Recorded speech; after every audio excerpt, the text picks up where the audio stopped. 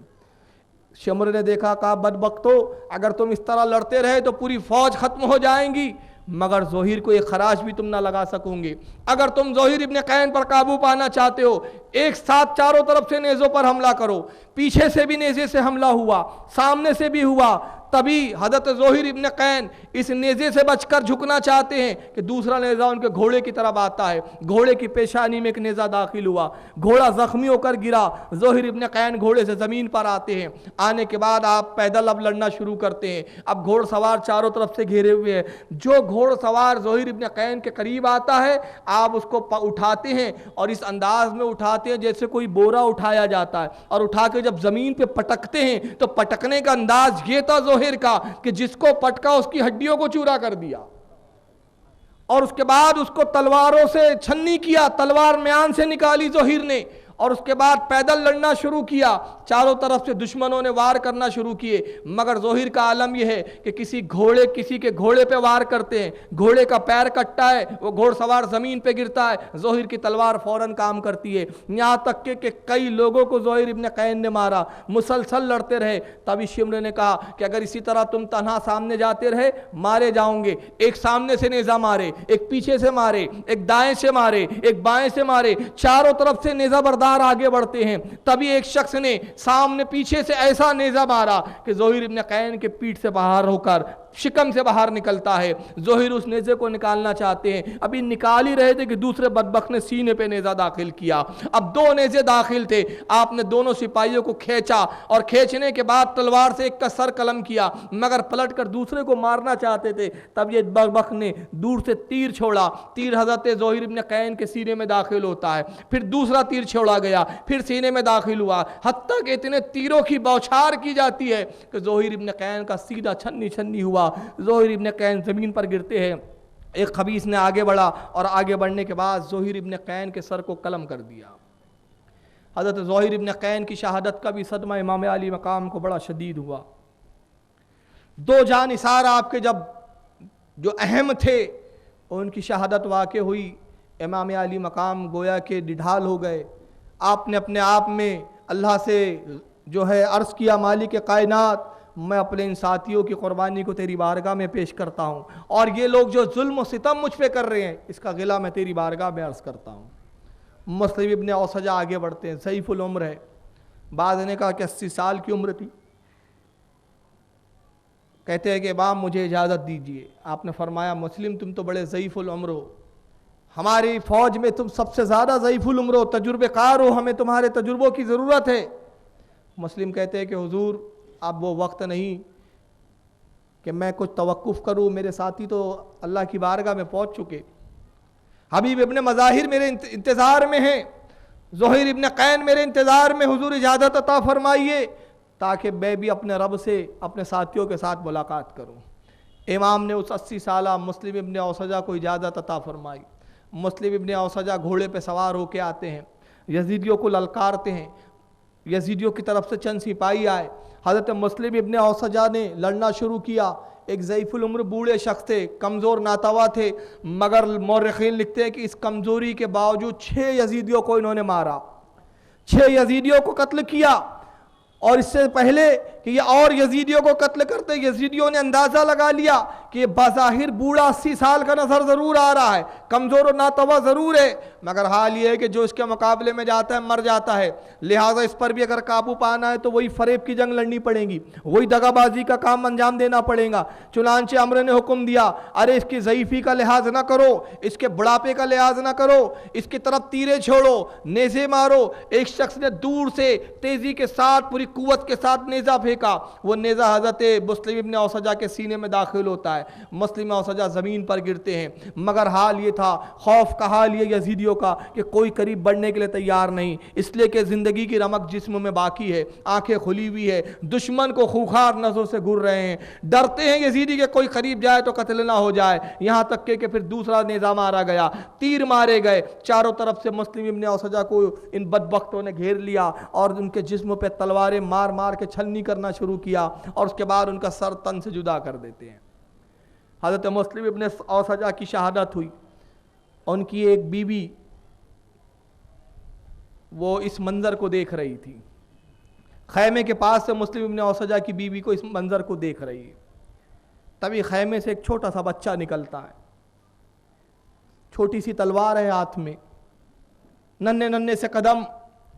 تیزی کے ساتھ، کسی سے اس نے اجازت نہیں لی، کسی سے پوچھا نہیں، اس بچے نے سیدھا اس خیمے سے نکلا جو مسلم ابن اوسجہ کا خیمہ تھا، جہاں ان کی اہلیہ خیمے کے باہر سے اپنے شوہر کو لڑتا ہوا اس منظر کو دیکھ رہی تھی۔ جب مسلم کو دیکھا تو وہ نیک بخت بجائے اس کے کہ روتی ہے، خیمے کے اندر جاتی ہے، اور جب خیمے کے باہر آئی اور باہر آ کے کھڑے ہو گئی تو لوگوں نے منظر دیکھا کہ اسی خیمے سے ایک بچہ نکلا، تیزی کے ساتھ کربلا کے میدان کی طرف بڑھتا ہے۔ امام علی مقام کی بچے کی طرف نظر پڑی، امام نے اس بچے کو آواز دی، اے بچے شہزادے رک جاؤ، کون ہو تم، کس کے صاحبزادے ہو، کس طرف جانے کا ارادہ ہے، واپس پلٹو۔ جب زور سے امام نے آواز دی وہ بچہ پلٹ آتا ہے، کیونکہ امام کا حکم تھا۔ جب بچہ قریب آیا اس نے اپنے چہرے کو خول سے چھپایا ہوا تھا، لوہے کے زیر بختر پہنا ہوا ہے بچہ، ہاتھ میں چھوٹی سی تلوار ہے، گھوڑا نہیں ہے، پیدل ہی نکل پڑا تھا۔ امام کے قریب آتا ہے، کہتا ہے امام مجھے جانے کی اجازت دیجیے۔ آپ نے فرمایا تو کون ہے؟ تب یہ نیک بی بی آتی ہے، کہتی حضور یہ مسلم کا صاحبزادہ میرا بیٹا ہے، یہ میرا صاحبزادہ ہے حضور، اللہ نے میرے شوہر کی قربانی کو قبول کیا، اب میں چاہتی ہوں کہ میرے بیٹے کی بھی قربانی کو قبول کر لیا جائے۔ امام نے فرمایا کہ اے نیک بی بی، اے اللہ کی نیک بندی، اللہ تعالیٰ نے تیری قربانی کو قبول کر لیا، مسلم ابن اوسجہ کی قربانی کافی ہے اسلام کے لیے، مسلم ابن اوسجہ کے نسب کو بچانے والا اور اس نسب کو آگے بڑھانے والا یہی بچہ ہے، بھلا میں اس کی اجازت کیسے دے سکتا ہوں کہ یہ جائے اور خاک و خون میں یہ غلطہ اور لوٹ پوٹ ہو، خاک و خون میں اس کو ڈبا دیا جائے، خاک میں اس کو جو ہے نصف و نابود کر دیا جائے، میں اس کی اجازت نہیں دیتا۔ وہ نیک بی بی کہتی ہے حضور میں آپ کو اللہ کا واسطہ دیتی ہوں، آپ کی والدہ فاطمہ الزہرا کا واسطہ کہ میرے بچے کو جانے کی اجازت دیجیے، اس لیے کہ مجھے اندیشہ ہے کہ کہیں مسلم ابن اوسجہ نے بروز قیامت پوچھ لیا کہ جب سب نذرانے پیش کر رہے تھے تو اپنے بیٹے کو کیوں محفوظ کر لیا تھا، یہ بیٹے ہم نے پیدا ہی امام حسین کی قربانی کے لیے کیے ہیں، اس کو کیوں نہیں بھیجا تو میں اپنے شوہر کے سامنے شرمندہ ہو جاؤں گی، حضور اس بچے کو اجازت عطا فرمائیے۔ بہت اصرار کرتی ہے، یہاں تک کہ حضرت امام علی مقام کے قدم نازمین کے قریب سر کو رکھ دیتی ہے، کہتی ہے واللہ میں اس وقت تک سر کو نہ اٹھاؤں گی جب تک آپ میرے صاحبزادے کو اجازت عطا نہ فرمائیں گے۔ امام علی مقام نے اس محبت کا جب سلوک دیکھا، یہ الفت دیکھی اس نیک خاتون کی، اس محبت جو ہے محبت اہل بیت کو ملاحظہ فرمایا، آپ کی آنکھوں میں آنسو آتے ہیں، ارشاد فرمایا ٹھیک ہے جو تمہاری مرضی، ٹھیک ہے اگر تم یہی چاہتی ہو تو پھر میں اجازت دیتا ہوں۔ یہ چھوٹا سا بچہ جاتا ہے جس کی عمر مورخین لکھتے ہیں کہ تقریباً 10 سال یا 9 سال تھی، 9 سال اور یہ 10 سال کا ایک چھوٹا سا بچہ کربلا کے اس میدان میں آتا ہے، اور آنے کے بعد کہتا ہے لوگوں جو جانتا ہے جانے، جو نہیں جانتا ہے وہ جان لے، میں مسلم ابن اوسجہ کا شہزادہ ہوں، میں اس کا بیٹا ہوں، تم میں جو بہادر ہو اس کو بھیجو۔